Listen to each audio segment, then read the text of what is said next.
to do it.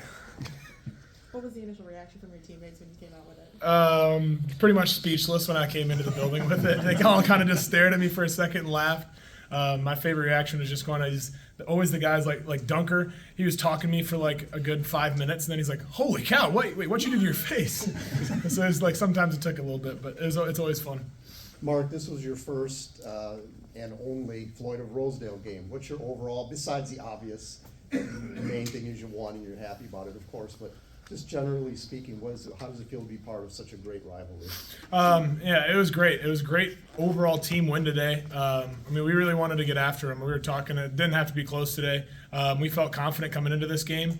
Obviously, we scored on defense, scored on special teams, scored on offense. So, that's just great complementary football that we've been playing a lot recently. And for it to happen in a rivalry game like this, it was a great feeling. You've talked about wanting to start fast, but you guys came right out of the gates with that sort of scripted drive that you've been trying to piece together for the last few weeks. I guess how gratifying was it for you and the offense to just kind of do what you set out to do? Yeah, it was great. That's what we've been preaching. We talked about as a program in September. We want to be good. We want to get better in October. We want to be our best in November. So I feel like we got better today. We've been playing better all October. This was a great start to start a game. Start a game fast, start up 7-0, and that's kind of the good part about taking the ball first. You kind of you can get to play with the lead right off the bat. So the touchdown pass, that's your first touchdown pass since UMass. How did it feel to get that, and what did you see on the play? It felt good, kind of just get the monkey off the back a little bit.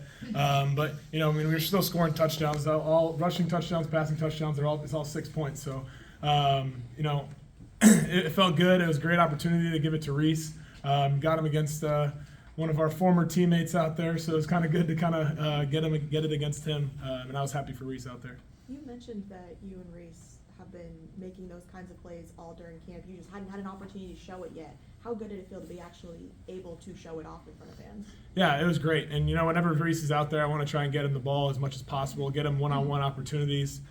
We had a couple other ones that are dialed up, but they just didn't end up going the right coverage. There was a lot of RPOs, but they ended up just playing softer on us, so we had to hand the ball off. But, when you have a guy like that can go up and make plays, it really helps you out on offense. You've been on, obviously, a lot of winning college football teams. Do you feel like the same kind of thing is happening here that happened on the previous 4 you were on? Yeah, I do. And there's a couple of the other teams that I've been on that we lost early in the season, and we were able to rally off of that. We were able to get better every single week, continue to improve, get closer as a team maybe because of those losses. I feel like this has been a really great sign of our offense, our team, our special teams defense. And then what's also great in that locker room, we had a lot of fun in there, but we all feel like we could have done better. Our offense was not hot in the second half. We could have done a lot better there. We just feel like there's so much more room to improve, and the guys are still hungry, which has been a part of every winning team that I've been on in the past, so it's really cool to see. Xavier talked about in the last 3 weeks in this stretch from bye week 1 to 2 to go 3-0 and Hammer going 3-0. Knowing you guys have done that, how excited is this group for what's to come after the second bye week? Yeah, and that's what our goal was to go 3-0 during this section of games. And what's great is that we have everything we want still in front of us, and we just got to go out there and take it. We got a great bye week ahead of us. Get healthy, rest up, start continuing to improve on that side of things. Improvement week, and I'm excited for what we got for the rest of the season. You've now spent a good 3/4 of a calendar year with Tim Lester. What are your just kind of overall impressions of what it's been like to work with him? Yeah, I love him as a coach. He's an awesome dude. He brings a ton of energy to the room. He brings a ton of energy just on the mics when we're talking out on the field. And to have a guy that brings the energy, knows so much about football, it makes it really fun to go out there and play for a guy like that. He's taught me a lot. He's been teaching me a lot just about watching film, what to see out there. And I like how he always tries to preach just playing aggressive, playing to go win, and not ever trying to be conservative. What do you think of the trajectory of this team right now and the way you've played, where it seemingly collectively as a team have gotten better each and every week, no matter who the opponent is? Yeah, I feel great. And kind of what I mentioned earlier is even though we won 41-3 today, all of us in there can look back at the film and be like, we missed on that one. We got to execute better on this series. We could have done better here and made that game even a bigger blowout. And to have that kind of want to stay hungry, the want to get better, even when we have a 41-3 win. That's exactly what you want in a football team, and that's the reason why we can continue to improve each week. Is there one of the South Dakota State teams you're thinking of when you talked about like an early loss that fueled you guys later?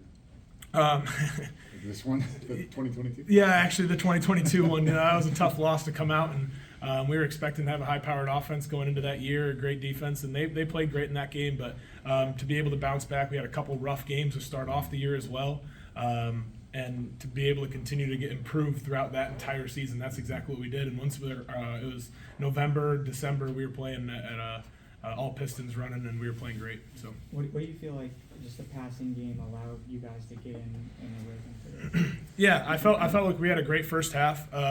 We were getting the ball to our playmakers. I mean, starting off the game, just getting the ball to Weege. As many times as we can do that, he's always a dynamic player. He had a punt return today. The screen he ended up running, and I think he had a couple other ones too. But whenever we can just kind of get the ball rolling a little bit in that passing game, start to take shots downfield, it really starts to open up all the different levels of the field. I wish we would have played a little bit better. I should have executed a little bit better in the second half. We kind of have to get back to the film room, see what I could have done better, see what the receivers could have changed maybe a little bit. But I really liked the rhythm that we had in the first half, taking shots, running when we needed to, and basically making them guard the entire field, which is what we want to do as an offense. All right, thanks, Mark.